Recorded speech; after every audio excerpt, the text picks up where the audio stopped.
Hello, everybody. I'm Dr. Emery Pitcel of Rothrock Chiropractic and Rehabilitation. I am joined today by... Rebecca Hall from Happy Valley Bodyworks. Yeah. We both have offices that are here in State College. What we wanted to present to you guys today is we want to actually go over some technique that accompanies our recent podcast series that we did on the plantar fascia. So we felt for this video, I am going to highlight some of the chiropractic muscle techniques that I do and at least one of the adjustments. So that way it could kind of give people a little bit more of an overview of how we do management in here.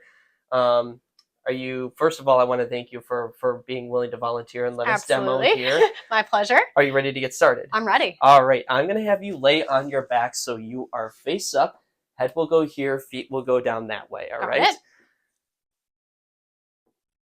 All right. Now, what we're going to do is what we find a lot of times, of course, in the plantar fascia.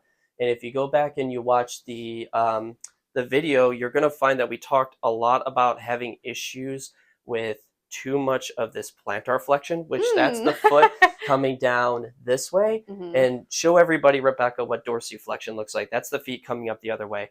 For a lot of people, there's kind of like that insufficiency in strength and range of motion and stability in bringing the foot up.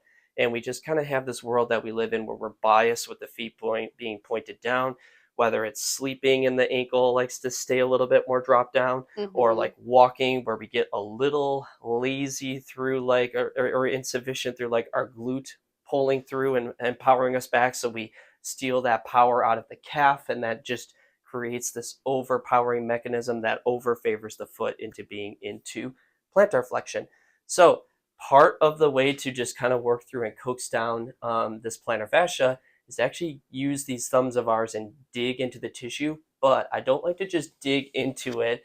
It's also nice to work on that dorsiflexion active motion while we're doing that. Are you comfortable enough on the table here? I'm great. Awesome. So we're going to be helping Rebecca. I'm going to demo on this side first, and then I'll move over to the other side. We're going to be helping Rebecca clear a lot more of this dorsiflexion. So that's going this way. First of all, just by bringing that up and stretching that, I'm sure you're already feeling some load in the calf, right? Yeah. And so we're kind of working through like that and holding that through there. And then what I'm going to do is I'm going to do a thumb contact, and I'm going to be putting it right on the sole of her foot, maybe about a dozen contacts or so, and loading up that foot into dorsiflexion and holding that stretch and pinning and stretching for like 2 seconds. So it looks and feels like that. How is my pressure, Rebecca? Good. It's comfortable. Yeah. Do you want a little bit more, or is that pretty good? I think it's pretty good. I also don't have a ton of issues with my plantar fascia right now, so that probably helps. I was going to say, this doesn't feel too bad. I mean, you do have maybe a little bit of like tautness right on the fascia and the muscle group right about there. Oh, yeah. Maybe a little bit more. I think more people, if it's like a true plantar fasciitis, the problem is going to be closer to like the heel and not so much up in the midfoot. But we functionally treat what we find and what we feel. And then what's nice is while I'm still doing that load up here, we could also go and we can get the hand underneath here, and we could do kind of like some squeeze contacts on the calf. And I won't go too crazy with these. I'll maybe do like 3, 4 of them. And then we could also encourage her to say like, okay, now you're going to bend your knee a little bit, just a little bit. And then we're going to do those same things and get into those. And just by doing a little bit of a knee bend, that's actually going to make us work a little bit more into the soleus muscle instead of the gastroc muscle. And then same techniques on the other side here. Help her get some more of that dorsiflexion. And then while we do it, the thumb is going to work through the whole bottom of the foot. How's that feeling, Rebecca? Good. Good. Same thing. Got maybe a little bit more midfoot tension than you do around the heel, but this isn't bad by any means. And then again, we could take that hand and make some contacts up into like the belly of the calf. She's going to focus. I'm going to tell her like try to keep that knee straight while I'm doing this, right? Keep the knee straight, but don't fight the foot going up. And then we help her get a little bit of like a 20, 30 degree bend there.